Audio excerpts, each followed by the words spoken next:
il gruppo del PD ha mandato un comunicato sull'app Zero Covid Veneto, che diciamo così fa salire un po' il tono della polemica perché la mette sulla questione dei soldi, cioè dice è un'operazione per cui la regione ha speso 260.000 euro e quindi loro dicono sono 260.000 euro che si sono sottratti a spese altre per una cosa che poi non ha mai visto la luce. Mi chiedevo se voleva replicare.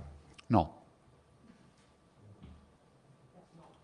Scusi, interposso sul tema. Comunque l'assessore Lanzarini aveva detto presenteremo in audizione, presenteremo in quinta commissione l'app e non è mai stata presentata, per cui chiedo, mi aggiungo sul tema, è prevista la presentazione come era stato L'app, annunciato? da quello che so io, è stata fatta. Dopodiché, visto il crescere dell'infezione di novembre e dicembre, che aveva numeri importanti, è stato deciso, questo me lo ricordo, di non attivarla perché avrebbe semplicemente creato solo confusione.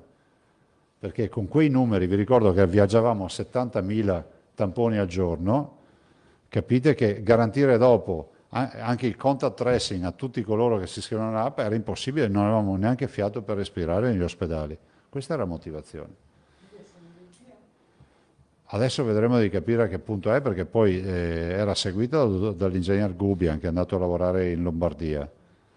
Adesso dovremo, sinceramente non ho nulla da aggiungere perché non ho seguito sta roba, c'è una cosa degli uffici per cui sentiremo gli informatici. Per questo non ho niente da dire.